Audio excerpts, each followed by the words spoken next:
முஸ்லீம்கள் பேர் எடுக்கணும். அவங்க ஆர்ஜேடி ஓட் பேங்கா இருக்காங்க. அதுதான் நடந்திருக்கு. எதிர்பார்த்தது நடந்திருக்குங்க. முஸ்லீம்கள் அதிகமா வாழுற மாவட்டங்கள்ல பேர்லாம் எடுத்திருக்காங்க நெறையா. லார்ஜ் டெலிஷன்ஸ் நடந்திருக்குன்னு ஹிந்துல டேட்டாவோட போட்டாங்க கிளீனா. என்ன வந்திருக்கு ஆராய்ஞ்சு அந்த டேட்டாவ போட்டிருக்காங்க.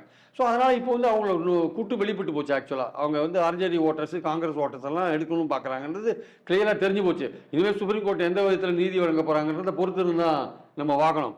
அதனால நம்பர் 1 குடியுரிமையை பார்க்கறது எலெக்ஷன் கமிஷன் வேலை கிடையாது.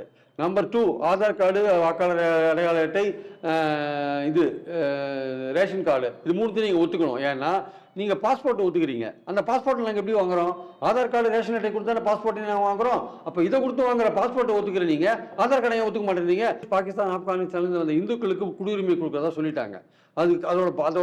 அதோட பலன் வந்து பாஜக அனுபவிச்சுட்டாங்க. எப்படின்னா 16 தேர்தலில் பாஜக 3 இடத்துல வின் பண்ணாங்க வெஸ்ட் பெங்கால் அசம்பிளியில். ஆனால் 19 வந்து இந்த விஷயத்தை சொன்னாங்கல்ல, பங்களாதேஷ்ல வந்த இந்துஸ்க்கு மட்டும் வாக்குரிமை என்ன, அதன் மூலமாக என்ன பண்ணாங்க 21 தேர்தலில் 77 இடங்கள் வின் பண்ணிட்டாங்க.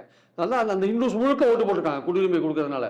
அந்த முஸ்லீம்ஸ் கிட்டத்தட்ட இந்துஸோட தான் அவங்களும் வந்தாங்க 71க்கு அப்புறம். அவங்க என்ன பண்ணிட்டீங்க, அம்மோன்னு விட்டீங்க. இப்போ என்ன பண்ண போறீங்க அடுத்த வருஷம் எலெக்ஷன்ல? இப்போ இந்த வாக்காளர் தீவிர எஸ்ஐஆர்ல என்ன பண்ண போறீங்க? அந்த முஸ்லீம் எல்லாம் நீங்க ரிமூவ் பண்ணிங்க பேர். அவங்க தான் வந்து 120 தொகுதியில் வெற்றியை நிர்ணயிக்கிறாங்க முஸ்லீம்ஸ் 294 தொகுதியில். ஸோ இவங்க கொண்டாந்து நோக்கமே வந்து முஸ்லீம் வாக்காளர்களை டெலீட் பண்ணுறது.